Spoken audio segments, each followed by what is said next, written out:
বিগত যিনি মন্ত্রী ছিলেন তিনি কিন্তু একজন অত্যন্ত বড় শিল্পপতি ছিলেন এবং তার বাবাও এমপি ছিলেন, তার সাথে আমি 5বার পার্লামেন্টে উঠেছি, 2বার এই মন্ত্রীও কাজ করেছি।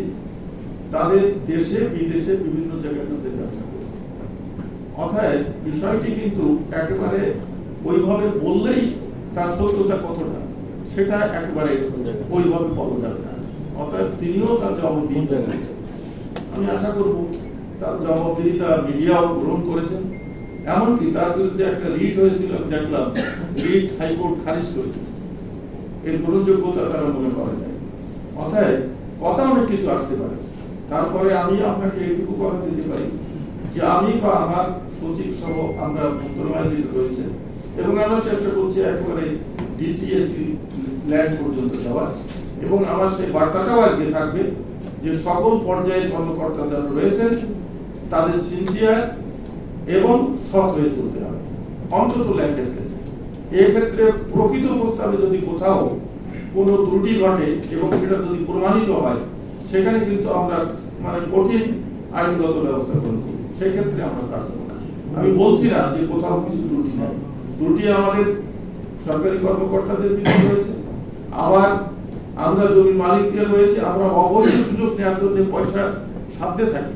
আমি নিজেই বারবার এমপি হয়ে দেখেছি কেউ একদম চাকরির কথা বলে স্যার যা লাগে টাকা পয়সা দিলাম, কথা বলতে পারছেন, চাকরি আগে বলে টাকা দেবে। পাবলিককেও কিন্তু সিনসিয়ার হতে হবে। কেন টাকা দিয়ে আমি চাকরি নেব, কেন টাকা দিয়ে আমি রেকর্ড করব? রেকর্ড আমার বৈধ যেটুকু সেটুকু আমার অধিকার, সেই অধিকার বঞ্চিত হলো আমরা দেখবো, আমরা কথা দিচ্ছি। কিন্তু কেউ কেউ গোপনে বোনের টাকে ফাঁকি দিয়ে আমার নামে রেকর্ড করে দেন, দেখবে না তো, বোন যখনই আসবে তখন দেখবে না, ওই টাকাটাও কিন্তু চলে যাবে। আর যারা অফিসার তারাও দেখবে, আর অফিসারও তো অনেক বুঝতে পারে না, বোন সার্টিফিকেট নিয়ে আসছে বোন থাকতে মানে না, তাহলে বোন তো থাকতে পড়ে যাবে, অফিসার তো ধরতে পারবে না। এখানে সার্টিফিকেট যারা দেন, বিশেষ করে রেকর্ড এখন নতুন করে বলছি, কিন্তু পুরনো যারা তাদের তো রেকর্ড নাই। তো আমাদের প্রতিনিধি যারা রয়েছে, ইউনিয়ন পরিষদ, মিউনিসিপ্যালিটি, সিটি কর্পোরেশন, এখানকার যারা দেন তারা এগুলি ভালো জেনে শুনে দেবেন। আপনাদের সার্টিফিকেট কারেক্ট হলে সেখানে যদি কোনো গাফিলতি হয়, কেউ যদি এটা পরিবর্তন করে, সেটা আমরা তাদের সেক্ষেত্রে সেই কর্মচারীদের ক্ষেত্রে আমরা।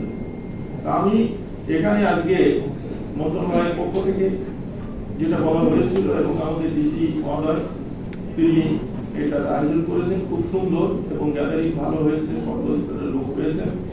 প্রথম আমাদের এই বৈঠকের ভিতর দিয়ে আমি এই ঘোষণা দিতে চাই যে বঙ্গবন্ধু সক্রিয় সোনার বাংলা আমাদের মাননীয় প্রধানমন্ত্রী জননেত্রী শেখ হাসিনা তিনি যেভাবে এগিয়ে নিয়ে যাচ্ছেন, সেই তার এই লক্ষ্যকে পূরণ করার জন্য আমরা একটা স্মার্ট ভূমি ব্যবস্থাপনা দিতে চাই এবং আমাদের নতুন প্রজন্ম, আমাদের যারা উত্তরসূরি, তারা যাতে একটা সুন্দর ব্যবস্থাপনার ভিতর দিয়ে চলতে পারে, ভূমি ভোগ করতে পারে, সেদিকে লক্ষ্য রেখে আমরা কাজ করবো।